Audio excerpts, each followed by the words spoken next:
But it don't stop me from going out there, Austin. We're rolling. I like it, Van.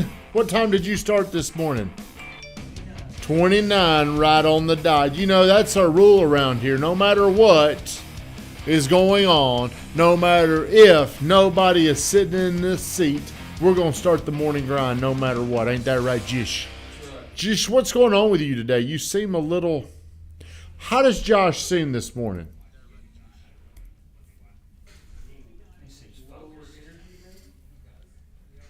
Down and out?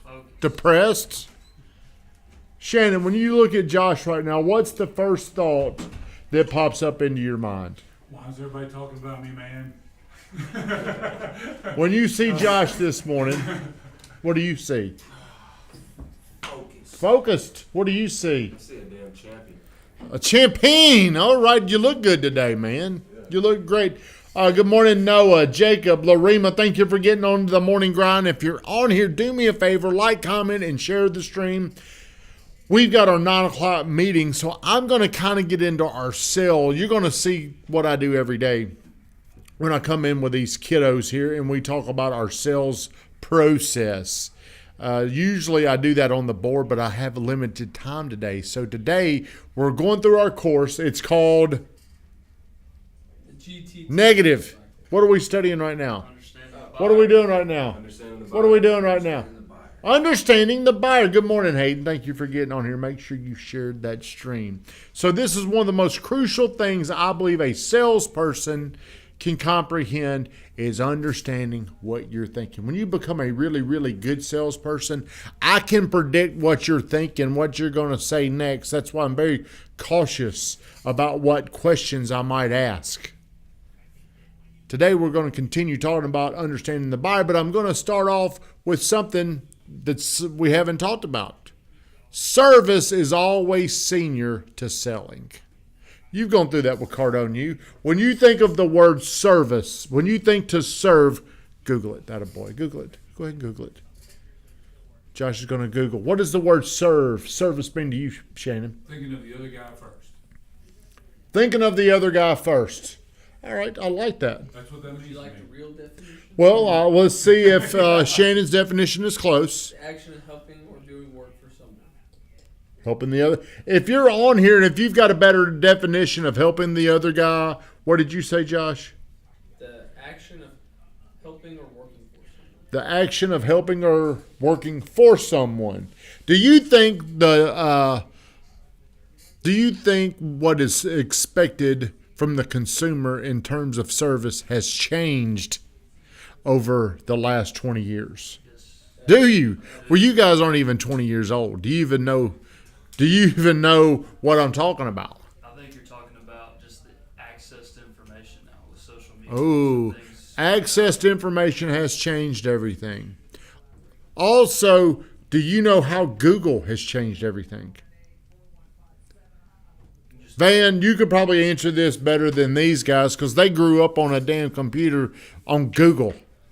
Let me Google it real quick. Well, I think that I believe that the consumer has all the knowledge that they need, and so that ups their expectation for service.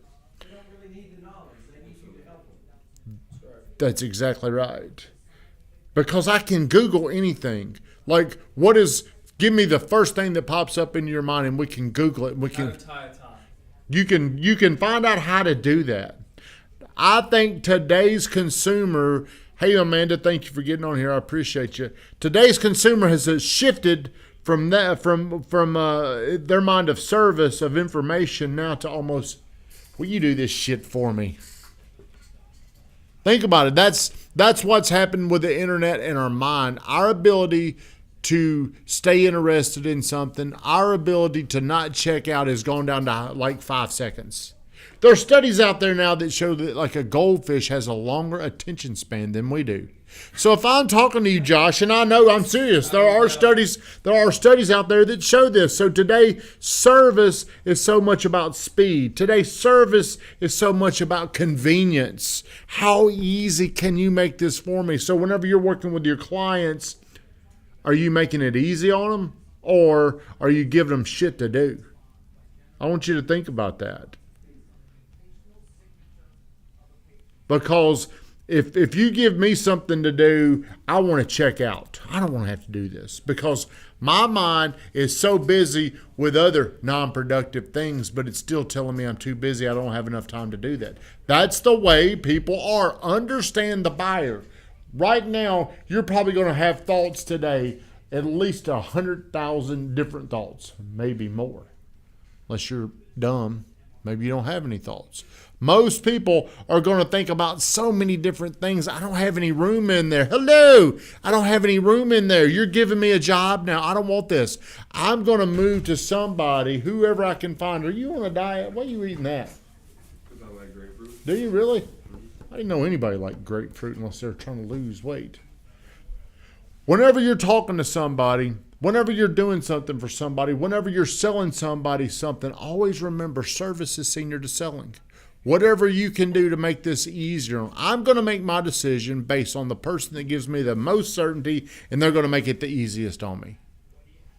And I think the younger people get, like whenever like if Nick's trying to do something, his attention span has gone down to a second.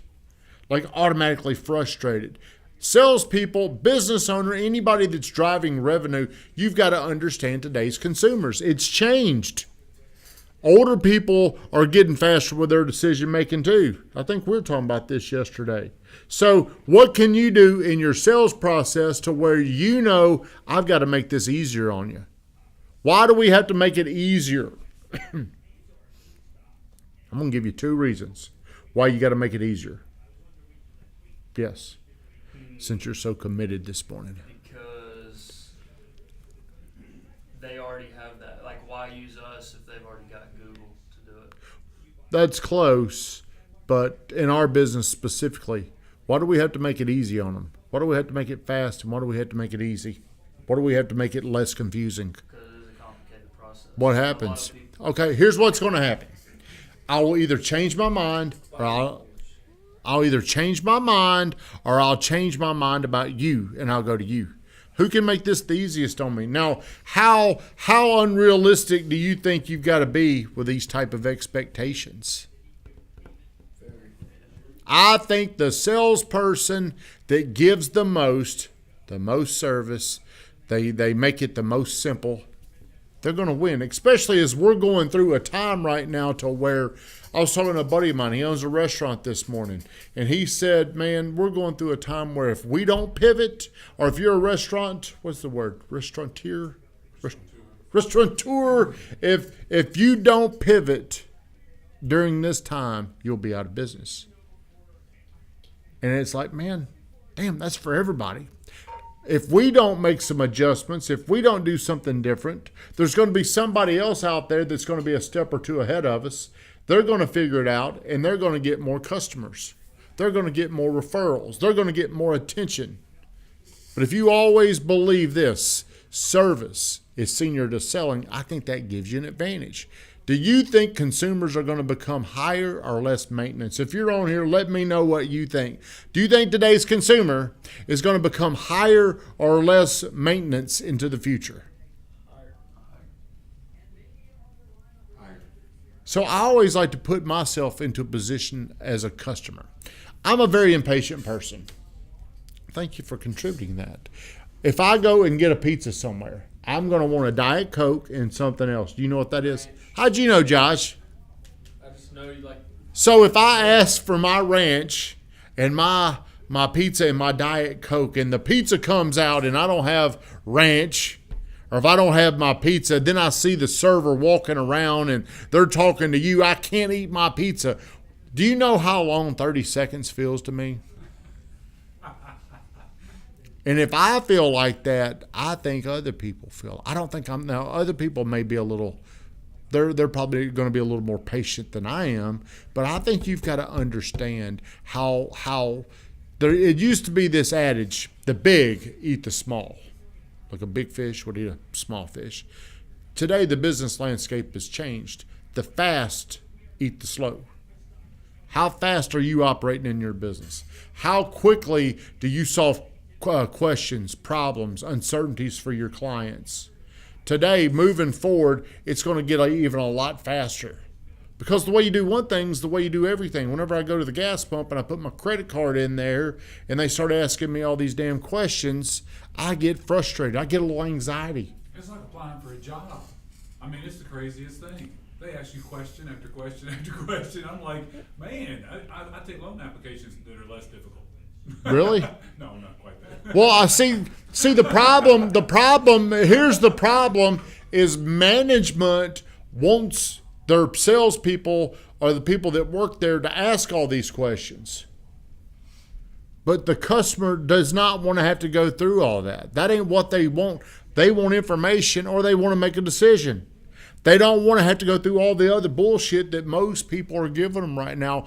And getting to the other side of what's coming, it's going to look a lot different, I think, for most of the economy around May or June. It's going to be a lot different. It's going to be a lot uglier. I believe real estate started looking ugly in March. When did rates start really going up? March. I think real estate was already in a recession early on in the spring. Other things are still deep. You know, like if you want to go to Florida, my buddy down there, he's still booking his place out pretty regularly. That's just going to happen next year because next year there's going to be layoffs. People will get laid off. People will lose their job. People will get into trouble next year. It's part of the cycle that the Fed is creating right now. Inflation has gotten so high, they got to do something to slow all this stuff down. The people that are prepared are the people that can pivot, and the people that can pivot can get through this. And I believe everything that we do begins with service. Von Grafton, shut us down.